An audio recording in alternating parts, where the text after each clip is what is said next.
Assalamualaikum warahmatullahi wabarakatuh. Kepada yang terhormat Ibu Masnun Baiti MPD selaku dosen pengampu mata kuliah materi pembelajaran Al-Quran Hadis. Sebelumnya perkenalkan, nama saya Nanda Widya Maharani dengan NPM 1811010134. Baik, di sini saya akan menjelaskan materi Al-Quran Hadis kelas 10 Madrasah Aliyah semester 2, yaitu tentang memahami hadis, sunnah, khobar, dan atsar. Yang pertama yaitu pengertian hadis. Secara etimologi, hadis mempunyai arti yang baru yaitu jadid, yang dekat yaitu qorib, dan khobar yang artinya warta atau berita.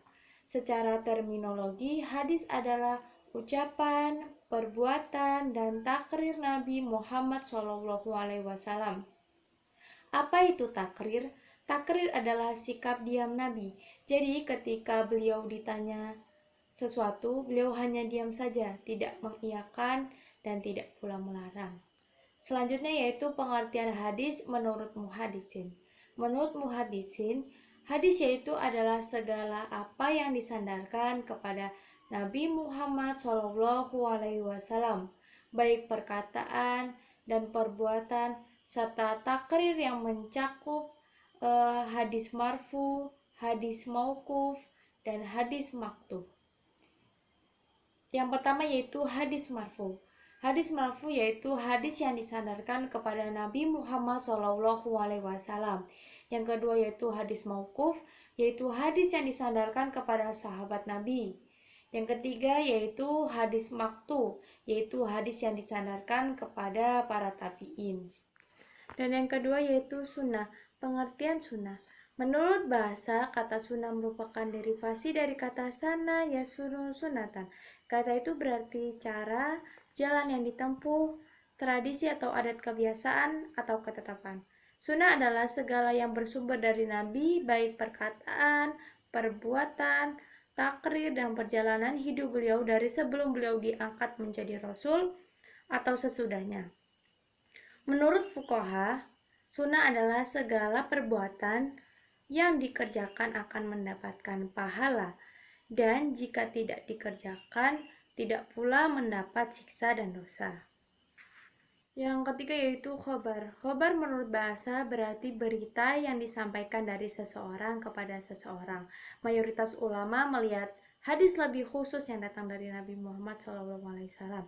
Sedangkan khobar sesuatu yang datang darinya dan dari yang lain, termasuk berita-berita umat dahulu, para nabi dan lain-lain.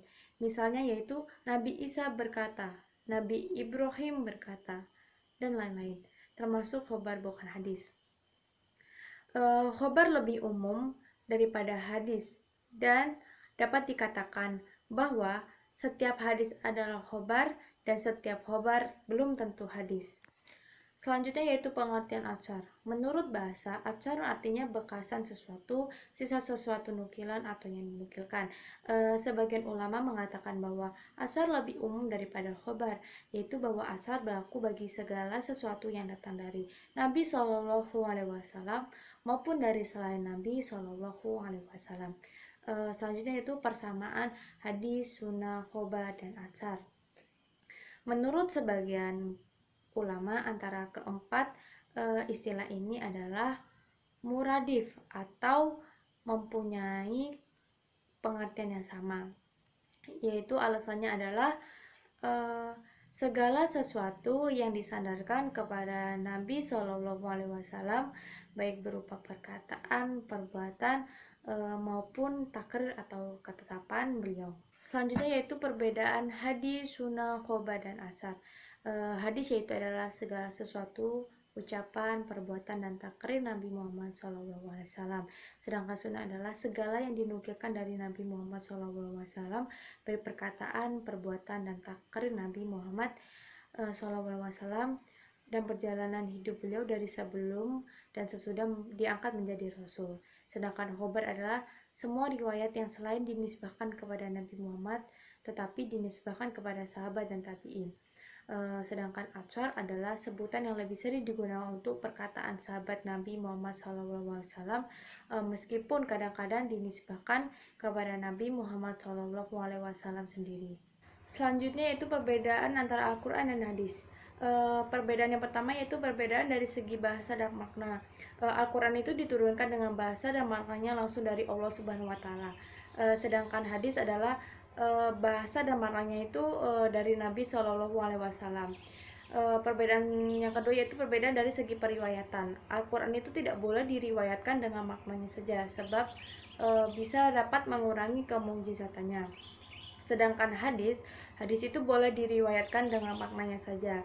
Yang terpenting adalah dalam hadis yaitu penyampaian maksudnya. Selanjutnya yaitu perbedaan dari segi kemujizatan. Al-Quran itu baik lafal maupun makna merupakan mujizat, sedangkan hadis itu bukan merupakan mujizat. Perbedaan yang terakhir yaitu perbedaan dari segi nilai membacanya. Al-Quran itu diperintah untuk dibaca baik pada waktu sholat, yaitu wajib membaca surat Al-Fatihah, maupun di luar sholat sebagai ibadah. Baik orang itu membacanya mengerti maksudnya ataupun tidak, jadi wajib dibaca. Yang terakhir yaitu hadis dilarang dibaca ketika sholat, dan membacanya itu tidak dinilai ibadah.